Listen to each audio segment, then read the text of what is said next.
Good afternoon, YouTubers. Grandpa Cavendish here, coming at you once again from New York on a nice, warm, rather humid Thursday afternoon here. And I'm smoking my Savinelli 320. And just came in from mowing the lawn outside, doing a little yard work. I started smoking the pipe out in the front there, but a fellow across the street started firing up his lawnmower, so it got a little noisy. So I thought I'd come inside because I wanted to make this video. But I'm enjoying something quite nice here. So let me kind of show you what I've got. Robert McConnell's Red Virginia. And if you take a look at that tin art, it's pretty neat. You see a colonist and an American Indian both sharing a pipe together. This is a pretty tasty tobacco if you've not tried it. For folks out there that enjoy something spicy, this might be right up your alley. I mean, I'm one that enjoys spicy food, particularly in this warmer weather, this hot, humid weather. So I probably fit in very well in southern Louisiana, enjoying a nice Cajun or Creole meal in the hot weather. That's my speed. So this tobacco, I think, fits pretty well with summertime hot weather. Let me just give you a little reading here on the description because I think it's very clear and indicative of what you'll have with this. It says here, this is a cut, ready rubbed Red Virginia cake with perique and a spicy top note. And let me tell you, they're not kidding.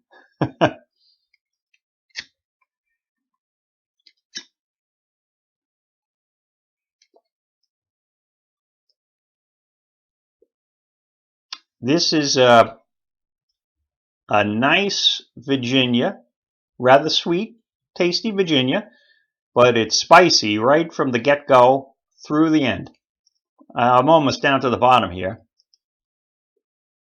As a matter of fact, I think I am at the bottom.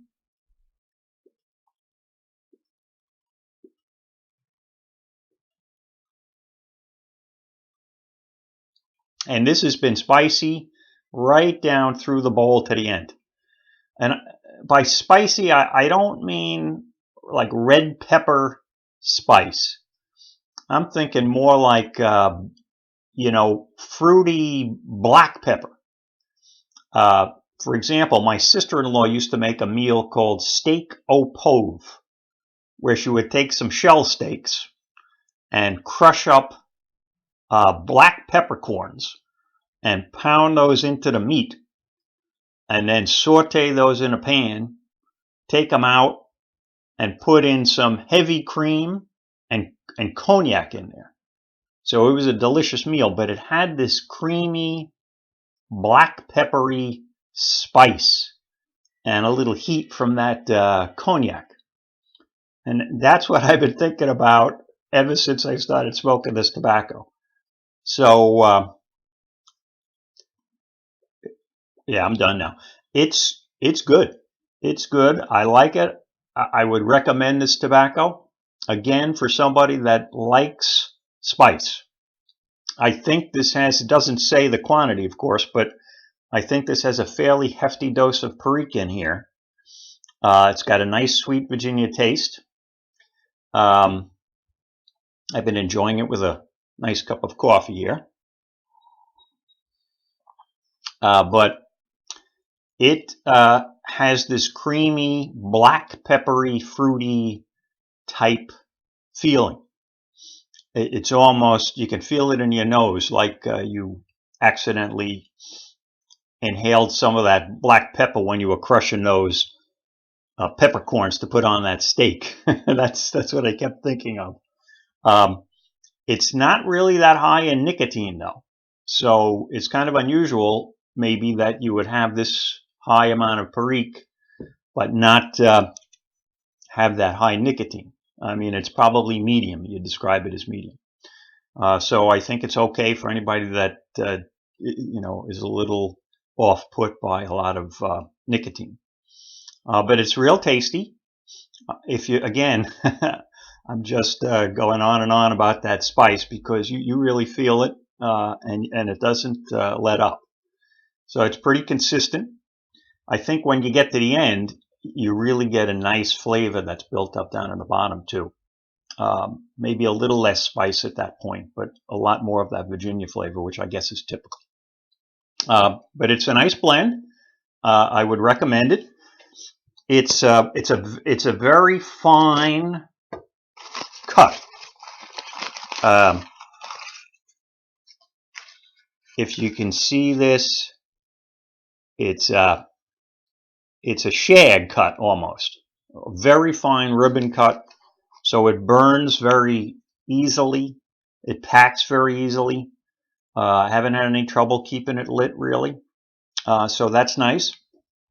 And it has this, as I mentioned, creaminess, which reminded me of that steak meal that I used to have. So if you're looking for something along those lines, Virginia-based, creamy, spicy, I'd give this a go. So I just thought I'd throw that out there because it was such an enjoyable smoke for me this morning.